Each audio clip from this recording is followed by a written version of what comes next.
students, this video is for standard 8 subject maths lesson number 2 parallel lines and transversal और समांतर रेखाएं तथा तिर्यक रेखा। Already हम पढ़ चुके हैं समांतर रेखा, पैरेलल लाइंस, तिर्यक रेखा और ट्रांसवर्सल, ये सब हम पढ़ चुके हैं। हमने उस दिन ये 3 एंगल्स पढ़े थे, करस्पॉन्डिंग एंगल, अल्टरनेट और इंटीरियर एंगल, यानी संगत कोण, एकांतर कोण और अंतः कोण। इसके 2 टाइप भी हमने पढ़े थे। मैंने कहा था कि एक्सटीरियर वाले का काम नहीं आएगा, तो ये 3 एंगल्स थे। ये 2 आपने पहले भी पढ़े हुए हैं, लेकिन उसको रिमाइंड कीजिए। एंगल्स इन लीनियर पेयर, यानी रेखीय युगल कोण कहते हैं इसे, और वर्टिकली ऑपोजिट एंगल्स जिसको हम शीर्षाभिमुख कोण कहते हैं। यहाँ पे मैंने शेप्स बना दिए, थोड़ा ध्यान से देखिए। सबसे पहला था करस्पॉन्डिंग एंगल यानी संगत कोण। उसको देखो कैसे शेप का था, मैंने बताया था एफ शेप का था, ठीक है। एफ शेप के थे और उसकी कितने पेयर्स थे? 4 जोड़ियां थी उसकी। एफ शेप, ये देखिए, ये दोनों एंगल, ये दोनों एंगल, ये दोनों, मतलब किसी भी शेप में बट एफ जैसा बनता है। दूसरा अल्टरनेट यानी एकांतर कोण। इसमें मैंने बताया था 2 जोड़ी होती है, 2 पेयर्स, और ये कैसे होते हैं? जेड शेप के होते हैं। आप लोग ध्यान से देख सकते हैं, इसके अंदर का और इसके अंदर का, ये और ये। तीसरा है इंटीरियर एंगल जिसको अंतः कोण कहते हैं। उसमें सी शेप मैंने बताया था, एग्जैक्ट सी नहीं है ये, बट ऐसा ही शेप आता है जिसके अंदर के दोनों एंगल्स होंगे। उसके बाद ये 3 हमने उस दिन भी पढ़े थे, एंगल्स इन लीनियर पेयर, रेखीय युगल कोण। ये आप लोग पहले पढ़ चुके हैं 7th स्टैंडर्ड में या 6th में। कैसा होता है? लीनियर मतलब लाइन, एक लाइन है और उसके 2 पार्ट्स कर दिए, तो ये दोनों एंगल प्लस करके 180 डिग्री होंगे। ऐसे ही लाइन कैसी भी हो सकती है, देखिए ऐसी लाइन भी होगी और इसको भी यहाँ पे से 2 पार्ट किया, तो ये जो बाजू के एंगल होंगे, एक लाइन पे बनने वाले ये जो 2 एंगल्स होते हैं ना, ऐसे शेप में, तो ये लीनियर पेयर एंगल्स यानी रेखीय युगल कोण, एक रेखा पर बढ़ने वाले। और लास्ट है वर्टिकली ऑपोजिट एंगल यानी शीर्षाभिमुख कोण। ये कैसे होते हैं? एक्स शेप के, मतलब आमने सामने के, ऐसे, ठीक है। 2 जोड़ी होती है इसकी भी, ऐसे और ऐसे। इसको हम बोलते हैं वर्टिकली ऑपोजिट एंगल्स यानी शीर्षाभिमुख कोण। अब ये आपको बार बार यूज में आएंगे, ठीक है। इसमें से ये वाला vertically opposite angle, linear pair, ये दोनों भी बार बार आपको यूज में आएगा, तो इसको ध्यान रखिए। और ये अभी नहीं समझे तो फिर बाद में दिक्कत हो जाएगी इसके लिए। हम लोग सम स्टार्ट करते हैं। हमने ऑलरेडी कितने प्रैक्टिस सेट कर लिए थे इसके? पहला प्रैक्टिस सेट किया था, अब हम कर रहे हैं प्रैक्टिस सेट 2.2, ठीक है। फर्स्ट सम है उसका, फर्स्ट सम का फर्स्ट पार्ट है वो चूज द है, मल्टीपल चॉइस क्वेश्चन टाइप है। उसमें आप देख लीजिए आपको कैसे बना के दिया हुआ है। ये आपको 2 पैरेलल लाइंस और एक ट्रांसवर्सल, यानी 2 समांतर रेखाएं जिसका नाम है M और N, और जो ट्रांसवर्सल है उसका नाम है P। ये दिया है 3x और ये दिया हुआ है x, ठीक है। इसमें आप लोग देख सकते हो हमसे क्या पूछा है, क्वेश्चन में पूछा है कि M और N पैरेलल है, यानी ये दोनों समांतर है, और P जो है वो ट्रांसवर्सल है यानी तिर्यक रेखा है। और हमसे पूछा है x की वैल्यू, x कितना होगा अगर ये 3x और ये x है। तो आप अगर ध्यान से देखो तो ये कौन सा शेप बन रहा है आपका? C shape. याद आया? C शेप कौन सा था? इंटीरियर एंगल यानी अंतः कोण। और मैंने बताया था कि ये दोनों इक्वल होते हैं, ये वाला भी इक्वल होता है, लेकिन ये दोनों प्लस करके 180 डिग्री होते हैं, ठीक है। 180 अंश होगा दोनों प्लस करके। तो इसमें हमको स्टेटमेंट यहाँ पे फिलहाल सिर्फ ऐसे जनरली पूछा है, तो हम ये बता सकते हैं कि ये ऑल्टरनेट एंगल है। तो 3x and x are interior angles यानी ये अंतः कोण है। Therefore 3x plus x is equal to 180 degree, ठीक है। ये दोनों को प्लस करके कितना आएगा? 180 डिग्री। इंटीरियर एंगल की जगह हिंदी मीडियम वाले क्या लिखेंगे? अंतः कोण। इसलिए 4x, 3x और 1x कितना हो गया? 4x। 4x is equal to 180 degree, therefore x is equal to 180/4। ये सब जनरल चीजें आपने पहले भी सीखी हैं। यहाँ पे जो प्लस है उस साइड जाके माइनस हो जाता है, यहाँ पे कुछ निशान नहीं है, मतलब क्या है? गुणा है, इंटू है। यहाँ जाके क्या हो जाएगा? वो डिवाइड हो जाएगा यानी भाग हो जाएगा। तो इसलिए x is equal to 4 4 16, 45 degrees आएगा, ठीक है। तो x की वैल्यू कितनी आ गई? 45। ये आपको ऑप्शन में दिया हुआ है, सी वाला ऑप्शन जो है वो 45 है। अब हम दूसरा सम देखते हैं। क्वेश्चन नंबर 1 में ही सेकंड जो दिया हुआ है पार्ट, उसमें जो दूसरा पार्ट दिया हुआ है आपको, उसके लिए फिगर बनाया है। ऐसे 2 पैरेलल लाइंस ली गई है इसमें, ठीक है। और नाम दे दिया है आपको A और B। A और B पैरेलल लाइंस हैं, और एक ट्रांसवर्सल लाइन, एक तिर्यक रेखा है जिसका नाम है L। और आपको ये मेजरमेंट दिया है 4x और ये दिया है 2x। आप लोग 8th में ये अच्छे से समझ लो, क्योंकि 9th में ये सब ज्योमेट्री में आएगा। और तब बहुत प्रॉब्लम होगी अगर अभी से समझा नहीं है तो। ठीक है, तो अभी आप डायग्राम के ऊपर, फिगर के ऊपर हमको सम सॉल्व करना है सारा। ए और बी पैरेलल लाइंस है और एल जो है वो ट्रांसवर्सल है। अभी आप देखो इसमें से हमको एंगल ढूंढने हैं। हमको क्या पता करना है इसमें से? एक्स की वैल्यू। हम कैसे पता करेंगे? इसका और इसका कोई शेप ही नहीं बन रहा है, तो हमको पहले शेप बनाना पड़ेगा। देखो ये और ये कौन से शेप के हो रहे हैं? देखो ऐसे वाला हो रहा है ना, जैसा हमने वर्टिकली ऑपोजिट एंगल अभी अभी सीखा था। तो इसका मतलब मैं इसको कुछ नाम दे देती हूँ। समझो मैंने इसको नाम दे दिया एम, और इसके लिए आपको ये ड्राइंग, ये फिगर, ये बनानी पड़ेगी आकृति। तो हम लोग क्या लिखेंगे? 2x बराबर m, और यहाँ पे रीजन क्या लिखेंगे हम? This is vertically opposite angle. Vertically opposite angle यानी हिंदी में क्या लिखेंगे उसको? शीर्षाभिमुख कोण। अगर ये दोनों बराबर हैं तो मैं m की जगह पे अगर 2x लेती हूँ। अब देखो ये शेप कैसा बना है। ये वाला आपका बन गया 4x, और ये वाला जो m था, m बराबर कितना हो गया? 2x। तो ये कौन सा शेप बन गया है आपका? C जैसा बना है ना, तो ये C वाला शेप बना, यानी 4x और m। यहाँ पे हम लेंगे 4x plus m is equal to 180 degree. क्यों है ये? अगर C शेप बना है तो कौन से एंगल्स हैं वो? Interior angles. ठीक है, इंटीरियर एंगल्स, उसको हम क्या लिखेंगे? अंतः कोण। ठीक है, हिंदी में उसको लिखेंगे अंतः कोण। और इसलिए अभी मैं m की जगह पे क्या लिख सकती हूँ? 2x। तो 4x प्लस 2x बराबर 180 डिग्री। सिंपल है, मैंने m लिखा यहाँ पे। m और 2x दोनों सेम है, तो यहाँ पे जब 4x और m को प्लस करके 180 हो रहा है तो मैं m की जगह पे 2x लिख दूंगी। अब 2x और 4x कितना हो गया? 6x। 6x is equal to 180, therefore x is equal to 180 upon 6। हाँ, तो कितना हुआ? x is equal to 30। फिर से समझ लो ये कैसा है। ये 6 और x के बीच में कोई साइन नहीं है, कोई चिन्ह नहीं है, मतलब क्या है? गुणा है, इंटू है। यहाँ जाके ये डिवाइड हो जाएगा यानी भाग हो जाएगा, और इससे हमको x मिल जाएगा 30। वो आपको ऑप्शन में दिया हुआ है। ठीक है, अब हम आ रहे हैं क्वेश्चन नंबर 2 पे। इस प्रैक्टिस सेट में टोटल 5 सम्स हैं, तो मैं आ रही हूँ क्वेश्चन नंबर 2 पे। 30 जो था लास्ट वाला वो डी ऑप्शन था आपका। अब जब आप क्वेश्चन नंबर 2 में आ रहे हैं तो फिगर के हिसाब से, मैं फिर से बोल रही हूँ कि हमको जो भी सम सॉल्व करने हैं ना वो फिगर के हिसाब से ही सॉल्व करने हैं। ये ज्योमेट्री का पार्ट है, भूमिति है ये। देखो यहाँ T है, ये S है, ये दोनों आपस में पैरेलल है क्या? नहीं है, नहीं दिया। ये दोनों है ट्रांसवर्सल्स, यानी ये दोनों तिर्यक रेखाएं हैं। और P और Q ये दोनों हमको दिया है पैरेलल है, यानी P और Q समांतर हैं और T और S उनकी तिर्यक रेखाएं हैं।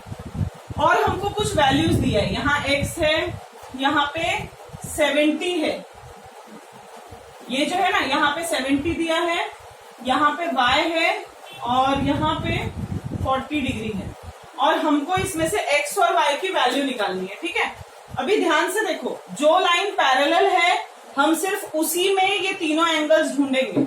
ये जो तीनों एंगल है हम सिर्फ उसी लाइन में ढूंढेंगे जो पैरेलल है।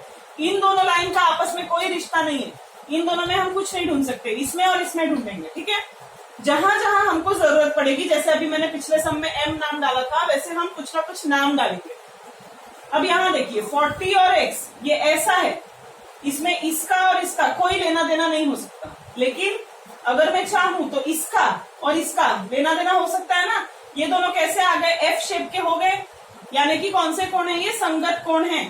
ठीक है, अगर ये एफ शेप के हैं, संगत कोण है, तो मैं इसका नाम ले लेती हूँ m, और ये मुझे कहीं लिखना नहीं है, यहाँ पे ड्रॉ करना है, यहाँ पे फिगर बना के हमको लिख देना है। m ले लिया मैंने, यहाँ पे एक एक करके जैसे जैसे जरूरत पड़ेगी हम लेंगे। अब इसको मैंने m ले लिया। ठीक है, m और x ये कैसे बने? मैंने बताया था आपको, रेखीय युगल कोण, यानी कि कौन सा वाला? Angles in linear pair. तो यानी ये दोनों प्लस करके कितने होंगे? 180 डिग्री। कौन से? m और x। मैं यहाँ पे लिखूंगी m plus x is equal to 180 degree, और इसका रीजन आएगा क्या? लीनियर पेयर एंगल्स, यानी कि रेखीय युगल कोण। ठीक है, मैं शॉर्टकट में लिख रही हूँ यहाँ पे। ये दोनों प्लस करके 180 हो रहे हैं, ये हो गया मेरा नंबर 1। ये पहली चीज मैंने नोट कर ली। दूसरी चीज, अब आप लोग देखेंगे 40 और m ये दोनों कैसे हैं? ये दोनों कैसे हैं? करस्पॉन्डिंग एंगल्स हैं, यानी कि संगत कोण है। ठीक है, तो m की जगह पे कितना आ जाएगा? 40। अब इसमें मैं m के जगह पे लिख दूंगी 40, ये हो गया मेरा नंबर 2। m के जगह पे मैं लिखूंगी 40, फिर लिखूंगी प्लस, फिर x is equal to 180 degrees. ठीक है, मैं यहाँ पे लिख सकती हूँ फ्रॉम 1 and 2, 1 और 2 से। यहाँ पे मैंने क्या किया, देखो m और x प्लस करके 180 डिग्री किया, क्योंकि ये कैसे थे, लीनियर पेयर एंगल थे। और m और 40 कैसे एंगल्स हैं, करस्पॉन्डिंग यानी संगत कोण है। तो m की जगह पे 40 आ गया, यहाँ पे मैंने 40 plus x is equal to 180 लिखा, यानी कि x इज इक्वल टू, देखो यहाँ प्लस 40 है, 40 के पहले कुछ नहीं है मतलब प्लस है, ठीक है। तो प्लस है तो उस साइड जाके क्या होगा, माइनस हो जाएगा, ठीक है। तो x इज इक्वल टू 180 में से 40 गया तो कितना आया, 140। ये आपको मिल गया x, यानी ये हमको मिल गया, क्या मिला आपको, x मिल गया है कितना, 140।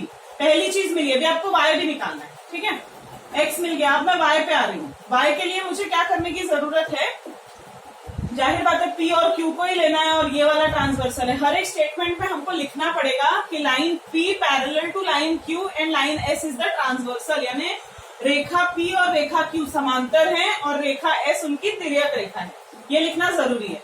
वो लिखने के बाद अब आप फिर से देखो कि इसका और इसका आपस में कोई रिश्ता लग नहीं रहा है, क्या करेंगे हम लोग, इसको भी कुछ मान लेंगे, ठीक है। इसको मान लो या इसको, जिसको भी आप मानना चाहो, मैं इसको मान रही हूँ और इसका नाम मैं रख रही हूँ n। अब देखो n और 70 ये दोनों का क्या रिश्ता लग रहा है आपका, वर्टिकली ऑपोजिट लग रहा है ना, यानी शीर्षाभिमुख कोण। तो यानी n इज इक्वल टू आ गया 70 और इसका रीजन आएगा वर्टिकली ऑपोजिट एंगल्स, में शॉर्टकट में लिख रही हूँ, यानी कि शीर्षाभिमुख कोण, ठीक है। ये आपने लिख दिया। अब अगर मैं n की जगह 70 ले रही हूँ तो आप ये देखो y और n ये कैसे वाले शेप बन रहे हैं, ऐसे वाले, यानी C शेप, यानी कौन से एंगल बन रहे हैं, ये इंटीरियर एंगल्स यानी अंतःकोण। तो यानी दोनों को प्लस करके कितना होगा, 180, यानी y plus n is equal to 180। ये क्या आएंगे, कौन से एंगल आएंगे, ये इंटीरियर एंगल्स, यानी कि क्या लिखेंगे हम यहाँ पे, अंतःकोण, ठीक है। अब n की जगह लेकिन 70 है, n की वैल्यू कितनी है, 70, तो मैं n की जगह पे लिख दूंगी 70। y वैसे ही लिखा, प्लस लिखा, n की जगह पे मैं क्या लिखूंगी, 70 इज इक्वल टू 180, मतलब मैंने यहाँ पे 70 लिख दिया, इसलिए y is equal to 180 plus 70 था उस साइड जाके माइनस 70, यानी कि y इज इक्वल टू कितना हो गया, 110, 110, यानी मुझे x मिल गया एंड y भी मिल गया।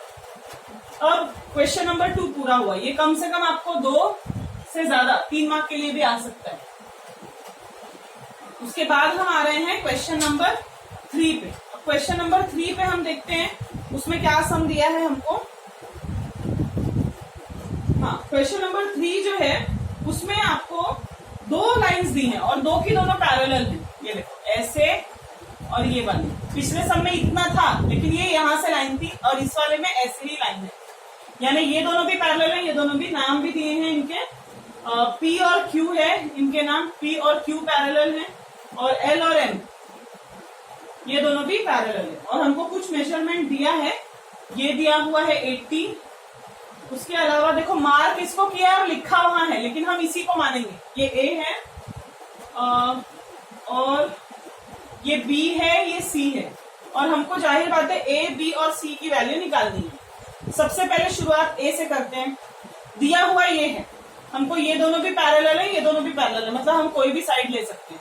P और Q हम पैरेलल मानते हैं पहले, यानी P और Q समांतर हैं और L जो है वो प्रतिच्छेदन रेखा या तिर्यक रेखा है, यानी P is parallel to Q and L is the transversal, ठीक है। अगर हम ऐसा ले रहे हैं तो इसका मतलब इन दोनों का आपस में कोई रिश्ता लग रहा है क्या, कुछ भी नहीं। हमको क्या करना पड़ेगा, या तो हम इसको ले लें, इसको एक नाम दे देते हैं M, ठीक है। तो M और A कैसे लग रहे हैं एंगल्स, वर्टिकली ऑपोजिट एंगल्स, यानी शीर्षाभिमुख कोण। तो यहाँ पे मैं लिखूंगी M is equal to A, यहाँ पे आ जाएगा वर्टिकली ऑपोजिट एंगल्स, यानी कि शीर्षाभिमुख कोण। इसके लिए आपको स्टेटमेंट लिखना पड़ेगा कि हम लोग फिगर में M और जो भी अगला वैल्यू लगेगी वो हम लोग सब्सटीट्यूट कर रहे हैं। हमको लिखना पड़ेगा कि आकृति में M N रखने पर ऐसा लिखना पड़ता है। तो M is equal to A ले लिया मैंने। अब अगली चीज 80 और M ये दोनों कैसे लग रहे हैं आपको, कौन से शेप के हैं। अब इसको यू मत बोलना है, ये सी शेप, चाहे जिस डिजाइन में बना लो इसको, ठीक है। तो ये हो गए दोनों कौन से एंगल्स हो गए, ये इंटीरियर एंगल्स यानी कि अंतःकोण। तो यानी 80 plus M is equal to 180 degrees, ये आएगा कौन सा, इंटीरियर एंगल्स यानी कि अंतःकोण। इसलिए अब मैं क्या करूंगी, देखो M के जगह पे A लिखूंगी, तो M और A, ओके, हाँ, इसमें एक ही वैल्यू दी हुई है, तो हम लोग ऐसा करते हैं पहले सी निकाल लेते हैं, क्योंकि सी निकालेंगे तो आसान पड़ेगा, क्योंकि एक ही वैल्यू थोड़ी सी स्टेप्स थोड़ा ज्यादा आ जाएंगे। तो मैं इसके जगह पे यहाँ पे ले रही हूँ। यहाँ पे मैंने ले लिया सपोज एम ले लिया इसको मैंने। अगर इसको एम ले रही हूं तो मेरा सी और एम इक्वल हो गया। सी और एम ये क्या हो गया, वर्टिकली ऑपोजिट एंगल। और एटी और एम कैसा हो गया, देखो ऐसा, यानी ये कौन से एंगल थे एफ शेप वाले, करस्पॉन्डिंग एंगल्स, ठीक है। Therefore M is equal to 80 degree, क्या आएगा, करस्पॉन्डिंग एंगल्स, यानी कौन से एंगल आएंगे, ये संगत कोण। तो अभी एम अगर 80 हो गया, इसका मतलब सी भी कितना हुआ, 80। क्यों, क्योंकि एम और सी दोनों इक्वल हैं, ठीक है। तो अगर एम अगर 80 है तो सी भी कितना हो गया, 80। तो पहली चीज तो हमको मिल गई सी वाली, भले ए पहले नहीं मिली, सी मिल गई, लेकिन सी मिल गई 80।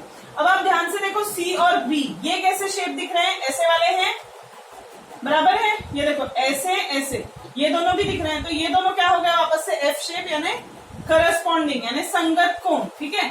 तो इसका मतलब सी और बी इक्वल हैं, बट परंतु बी बराबर सी। अब इसको तुम एंगल भी लिख सकते हो, स्कूल में अगर बोलेंगे तो लिखो, नहीं बोलेंगे तो नहीं लिखो। कुछ लोगों को बोलते हैं, कुछ को नहीं बोलते हैं, ठीक है। तो अगर मैं बी और सी ले रही हूँ, बी और सी अगर इक्वल आ रहा है, ये एंगल लिख ही लो तुम लोग, तो एंगल बी और एंगल सी अगर इक्वल आ रहा है, तो इसका मतलब ये हुआ कि सी कितना था हमारे पास, 80, यानी कि हमारा बी भी कितना हो गया, 80, यानी बी भी हमको मिल गया। ए मिल गया, बी मिल गया, सॉरी सी मिल गया और बी मिल गया। अब हमको ए निकालना है। अब यहाँ पे तो मैंने एम रफ कर दिया है, मुझे इसको कुछ मानना पड़ेगा। इसको मैं सपोज एन मान लेती हूँ, मैंने एम ऊपर माना था एक बार। तो पहले देखो मैंने क्या किया, इसको एम माना, ये दोनों वर्टिकली ऑपोजिट थे यानी शीर्षाभिमुख कोण, ये दोनों क्या थे, संगत कोण यानी करस्पॉन्डिंग एंगल। तो ये 80 हो गया, ये 80 हो गया, तो इसका मतलब है सी भी 80 हो गया, ये 80 हुआ तो ये भी 80 हो गया, बी 80 हो गया। अब बी से मुझे ए निकालना है, मैं बी और एम को बराबर ले रही हूँ, B is equal to N ले रही हूँ, ये हुआ वर्टिकली ऑपोजिट एंगल्स यानी शीर्षाभिमुख कोण। तो इसलिए एन कितना हो गया, अभी देखो आप, बी अगर 80 था तो एन भी कितना हो गया, 80। लेकिन अगर एन 80 हुआ तो एन और ए कैसे शेप में दिख रहे हैं आपको, ऐसे वाले, ये कौन सा हो गया, सी, यानी प्लस करके 180। हम लिखेंगे A plus N is equal to 180, और ए के जगह पे ए ही रहेगा, प्लस के जगह पे प्लस, एन के जगह पे क्या डाल देंगे, 80 इज इक्वल टू 180। 80 हमको यहाँ मिला था ना, इसलिए a is equal to 180 minus 80, that will be 100, यानी a की वैल्यू कितनी आ गई, 100, यानी हमको मिल गया a, b और c। बस पहले हमने c निकाला, फिर b और फिर a, और आंसर एंडिंग में लिख के आपको लिखना पड़ेगा a is equal to 100, b is equal to 80 और c इज इक्वल टू 80। तो ये हमारा हो गया क्वेश्चन नंबर 3। अब हम क्वेश्चन नंबर 4 और 5 ये अगले वीडियो में करते हैं, ठीक है। Thank you.